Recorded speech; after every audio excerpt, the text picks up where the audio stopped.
lot of women interviewed in the book, and you say at one point, "We Chinese use our mothers like candles. They melt themselves away to shine their light on others." Beautiful line. Tell me about it. Actually, this is not my sentence. This is from our Chinese poem about, I think, 600 or 700 AD. I always love that, because the first time I read this poem, I didn't realize that. I didn't feel that strong until I become a mother, until I interview so many mothers. For example, there is a hero in the book, last chapter, shoe repair. And I met her in the street in Zhengzhou, capital of Henan, just by the River Yellow. And I just thought, want to ask her feeling about cities, because she come from a poor countryside. 28 years repair shoes for city people. So I just, very beginning, I thought about this. So then I feel that something was there. She hasn't got the confidence or respect. She didn't believe I respect her, in Chinese way. So I said, okay, can we have a lunch at your home? Actually, afterwards, I edited the book. My Random House editor was very angry with me. How Xinran so rude, ask people for food? But that's very different between the Chinese culture and the Western culture. If anyone, they feel that their position lower or poor or classes, they treated you as up, you should have a meal with them. That means we are equal.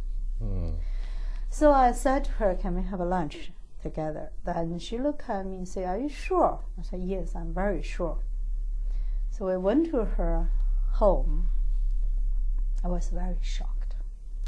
That is in the public toilet, on the knees of the stairs, just by the finished factory. That tiny toilet. In the night, they put a piece of the wood board. They sleep on that, and they drink the water from that toilet. 28 years. So when she cooked with that water, I struggled a moment. I said, should I go on? But I thought, if she could live there 28 years, what's the excuse for me can't have one meal with her, Then later, when I discovered what she has done in 20 years' time, I was completely broken down. She sent her son to best university, finished PhD in China. Then she sent her daughter to Beijing University, best university again, for MA that moment, without any help from a government, from anyone, just by her hands with her husband who repaired bicycles. Day by day, brought up this, China future human resource without any help. So that after that interview, I was very emotional. First of all, I feel the deep guilt. Is why we haven't done something for them. The whole society, including myself. Why I didn't spend time to discover those people, to help them, And secondly, how much we understand them. How much we really respect them as one of Chinese, as one person, just, living in the same society, same area with us. And I was very proud that is Chinese mother. Back to the good woman of China again. I think when people talk about political power of China today, economic, numbers of China today, we forgot who brought up this energy, this future, because Chinese mothers and grandmothers who are living in the desert, who that never spend anything for themselves. They carry on a new generation with their blood, tears, and sweat. But no one have ever done enough for them.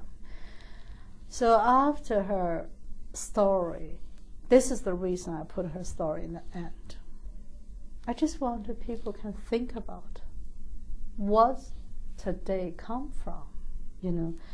And also in the history or in education, we simplified our past, our last generations, our history, good or bad or anything. We forgot. Doesn't matter good or bad.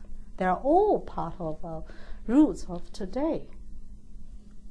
So after this book, I become, how do you say, I'm not a fighter, but I really want to challenge our education system.